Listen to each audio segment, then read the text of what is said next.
है इसके बाद कुछ एजेंसियां जो शिक्षक शिक्षा में तो काम नहीं करती लेकिन हमारे शिक्षा के क्षेत्र से जुड़ी जरूर है और वो कहलाएंगे। हमारा एक नया टॉपिक आता है तीसरा, लिखिए शैक्षिक अभिकरण या एजेंसी।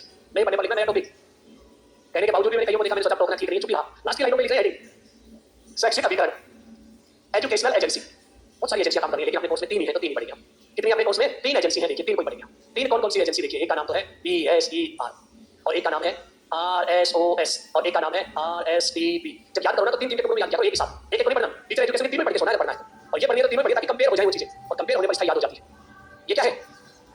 देखिए मेरे एक साथी थे वो इसको कहते बसीर, लिख रखा है। मैं नाम निकाल दिया उन्होंने, बोला कि आपका बसीर। मैंने कहा मेरा बसीर नहीं है, ये तो माध्यमिक शिक्षा बोर्ड है। तो देखिए कई बार हम क्या कहते हैं RBSE, कई कहते हैं DSER, कई बार बोर्ड बोलते हैं तो आप पूछ जाते हैं कहां पर? अजमेर। और एक नया नाम मुझे और सुनने को मिला बसीर, है या नहीं भाई? पढ़े तो कोई दूसरा व्यक्ति क्या पढ़ेगा? और एक है RSOS और तीसरा है RSTB। ये दो तो है माध्यमिक शिक्षा की। किसकी आती है? माध्यमिक शिक्षा। और ये है प्रारंभिक शिक्षा की। देखिए तो माध्यमिक शिक्षा और प्रारंभिक शिक्षा, लेकिन तीनों ही स्वायत्तशासी संस्था है। तीनों ही कैसी है? ये तीनों ही स्वायत्तशासी है। देखिए ऑटोनोमस। और याद रखना स्वायत्तशासी का मतलब होता है जिसमें एक गवर्निंग काउंसिल हो और एक एग्जीक्यूटिव कमेटी हो, दो चीजें हो तो वो स्वायत्तशासी, अन्यथा स्वायत्तशासी नहीं होगी। स्वायत्तशासी बनने के लिए क्या क्या चाहिए? दो चीज चाहिए। एक का नाम शासी परिषद गवर्निंग काउंसिल और एक को क्या कहते हैं? कार्यकारिणी या एग्जीक्यूटिव कमेटी। ये समिति होती है, वो परिषद होती है। ये देखो ये हमारे एक चीज और याद कर लेंगे। देखो इसकी स्थापना कब हुई थी? 7 दिसंबर 1957। कहां पर? जयपुर। इसकी स्थापना कब हुई? 21 मार्च 2005। तुलनात्मक रूप से याद कर लेंगे कहां? जयपुर। और इसकी स्थापना 29 दिसंबर 1973 झालाना डूंगरी जयपुर। क्यों था? मोटी मोटी खा तैयार हो जाए आपके माइंड में, पढ़ तो लेंगे हम सब चीजों को एक साथ। लेकिन पहले हमें ये तो पता लगे कौन सी चीज क्या है।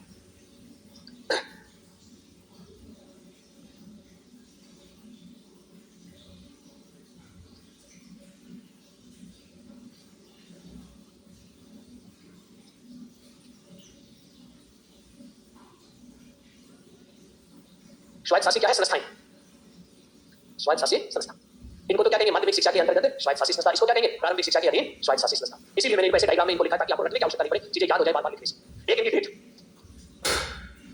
एक इनकी डेट हमें याद हो जाए। देखिए तीनों की देखिए एक ही साथ यही हो जाए। देखिए तथ्यात्मक जानकारी तो हो जाए हमें कब से। शायद उतार लिया होगा, पहले इसको पढ़ लेते बसेर को।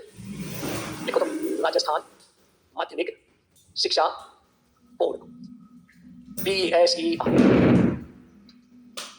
सबसे पहले देखिए अब ये लाइन लिखने की आवश्यकता नहीं, माध्यमिक शिक्षा के अंतर्गत एक स्वायत्तशासी संस्था है। लेकिन सबसे पहले आता है कि ये बोर्ड की किसकी देन है? किसने कहा राजस्थान में बोर्ड होना चाहिए? तो देखिए इसके लिए मैंने आपको पहले भी बताया था, इसके लिए कहा गया था माध्यमिक शिक्षा आयोग। कब आया था ये आयोग? 1952 में गठन और 53 में आती है रिपोर्ट। और इसके अध्यक्ष कौन थे? डॉक्टर लक्ष्मण स्वामी मुदालियार, इसीलिए हम इसको कहते हैं मुदालियार आयोग। सबसे पहले इस आयोग ने यह अभिशंसा की माध्यमिक शिक्षा में यदि क्वालिटी लाना चाहते हो तो एक बोर्ड होना चाहिए। इसलिए देखिए जैसे इस आयोग की रिपोर्ट आई उसके बाद देखिए कानून आता है जिसका नाम था राजस्थान माध्यमिक शिक्षा अधिनियम। क्या लिया अपने यहाँ? कानून। और कानून का नाम क्या था? राजस्थान माध्यमिक शिक्षा अधिनियम एक्ट, अधिनियम 1957। 57 में कानून बना और इस अधिनियम के अध्याय 2 या सेक्शन 2 में स्पष्ट लिखा है इसके बारे में बोर्ड के गठन की प्रक्रिया बताई गई। बोर्ड का गठन, उसके अनुसार बोर्ड की स्थापना होगी अपने यहाँ। कौन से बारे में लिखा है? अधिनियम के सेक्शन 2 में लिखा है बोर्ड का गठन कैसे करना है और उसी के अनुसार हम देखेंगे बोर्ड की स्थापना। तो बोर्ड की स्थापना अधिनियम पूछे तो 1957 और आयोग पूछे तो 1952। कैसे पूछो आपसे सवाल, दोनों के आंसर। और फिर देखिए इसकी क्या होती है स्थापना। और स्थापना बोर्ड की होती है देखिए 7 दिसंबर, 7 नहीं 4 दिसंबर है, इसको सही कर लेना, सॉरी कई बार डेट आ गई। 4 दिसंबर 1957। कहां पर? जयपुर। उसके बाद ये कहा गया कि जयपुर में सारी चीजें होंगी क्या? P सत्यनारायण राव समिति का गठन किया गया था। उसने अभिशंसा की थी कि इनका विस्तार होना चाहिए, जो भी ऑफिस है एक ही जिले में एक ही जगह नहीं होनी चाहिए। इसलिए 1961 में इसका क्या कर दिया जाता है? स्थानांतरण। और इसका स्थानांतरण देखिए यहां से कब कर दिया जाता है? P सत्यनारायण राव समिति की अभिशंसा, P सत्यनारायण राव समिति की अभिशंसा पर, अभिशंसा पर अजमेर स्थानांतरित। कब हुआ था? 1961 अजमेर स्थानांतरित किया गया। स्थापना तो होती है जयपुर में लेकिन आज के कार्य कर रहा है 1961 से 1 जनवरी 1961 से कहां पर है? अजमेर है। तो ये याद रखना इसकी स्थापना 4 दिसंबर 1957। पीछे भी डेट सही कर लेना भैया एक बार।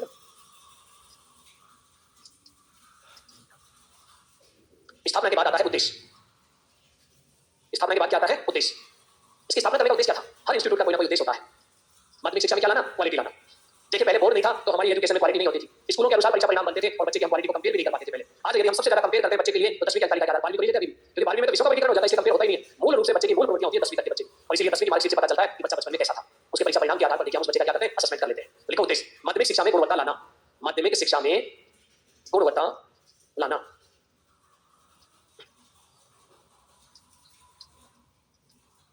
स्थापना होगी, उद्देश्य होगी। अब देखिए भाग 2 के अनुसार बोर्ड का क्या करना है? गठन। तो बोर्ड के सदस्य, उद्देश्य के बाद लिखो बोर्ड के सदस्य। कितने होते हैं इसके? सबसे ज्यादा सवाल यहीं से आता है, बोर्ड के सदस्य। और जितने बोर्ड के सदस्य होंगे इसकी बैठक के अंदर देखिए उतने ही मेंबर मत देने के अधिकारी होंगे जब कभी आवश्यकता पड़ती है। कितने होते हैं बोर्ड के मेंबर? बताओ भी, चलो मैं ऑप्शन देता हूं। 25, 36, 41 ऑप्शन 1 25, ऑप्शन 2 36, ऑप्शन 3 41, ऑप्शन 4 कोई निश्चित नहीं है। चलो देखते हैं। सबसे पहले इसमें जो होते हैं देखिए पदेन सदस्य। पदेन सदस्य क्या होता है इसका भी? एक पद पर रहते हुए दूसरा पद धारण करना।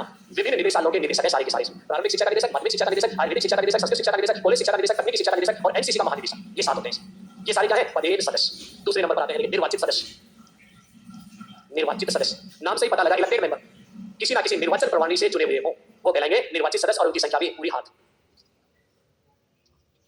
अब ये कौन होते हैं? शिक्षक समूह में से एक शिक्षक निर्वाचित, बच्चों के जो समूह है उनमें से एक निर्वाचित, यूनिवर्सिटी के देखिए सीनेट से निर्वाचित, ऐसे कुछ समूह को मान्यता दे रखी है, उन समूहों में से निर्वाचित एक एक सदस्य। टोटल कितने होते हैं? 7। और फिर आते हैं तीसरे नंबर पर मनोनीत सदस्य। नॉमिनेटेड, मनोनीत सदस्य, नॉमिनेटेड। और ये है हमारे तीसरे देखिए सदस्य। और मनोनीत सदस्य कई होते हैं। नंबर 1 इसका जो अध्यक्ष होता है वो भी मनोनीत होता है, एक ये होता है। उसके अलावा राज्य सरकार द्वारा, राज्य सरकार द्वारा पहले तो सरकार के 7 ही सदस्य होते थे, सरकार हार जाया करती थी यहाँ पर वोटिंग के समय और उन्होंने सीधे 7 से 17 कर दिया। अपने सदस्यों की संख्या कितनी बढ़ा दी? 17 अधिक होगा। सरकार द्वारा मनोनीत मेंबर कितने होंगे? 17। और एक होगा सरकार द्वारा मनोनीत अध्यक्ष और 2 होते हैं विधानसभा अध्यक्ष द्वारा मनोनीत। विधानसभा द्वारा मनोनीत और ये होते हैं 2। टोटल जोड़ के बताओ कितने होंगे?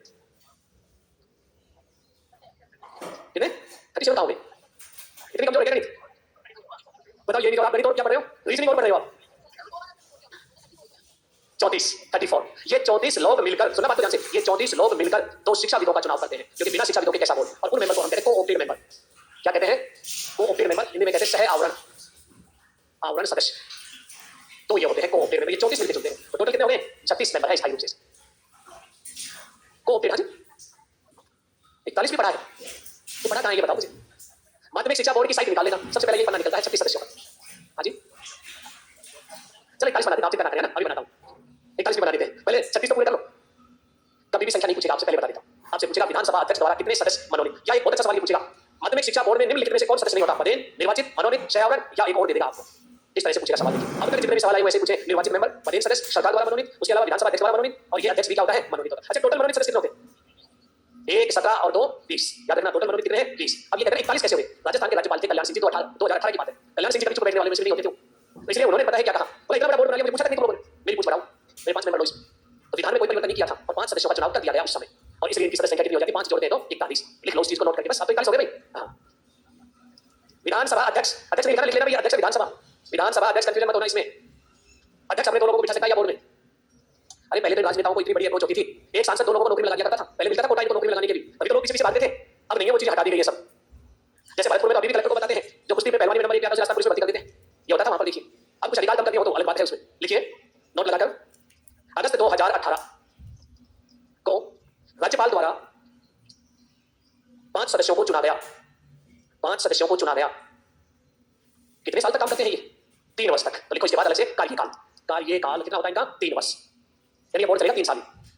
दूसरी लाइन कर पूर्ति, कर पूर्ति को हम कहते हैं कोरम। कितने लोग देखिए उपस्थित होना जरूरी है? 1/3 या कह दो 33%, 1/3 या 33%। कोरम 1/3 सदस्य। एक लास्ट लाइन और लिखो इसके अंदर, कार्यकाल 3 वर्ष, कर पूर्ति 33%। एक लाइन और लिखिए इसके अंदर, एक शैक्षिक सत्र में 2 अधिवेशन बुलाए जाते हैं। एक शैक्षिक सत्र में यानी एक एजुकेशनल सेशन में 2 अधिवेशन बुलाए जाते हैं। अधिवेशन क्या है? सम्मेलन है एक तरह से, अधिवेशन बुलाए जाते हैं। और कल पढ़ेंगे इस बोर्ड के पदाधिकारी, हेडिंग डालो पदाधिकारी, पदाधिकारी कल बात करते हैं कौन बोर्ड के पदाधिकारी है। हाँ जी तो अधिवेशन, पहले में तो कार्य योजना बताते हैं हम, ये काम करेंगे साल, लास्ट में कार्य की प्रगति बताते हैं, एक रियाय और इतना देवा, तो अधिवेशन होते हैं।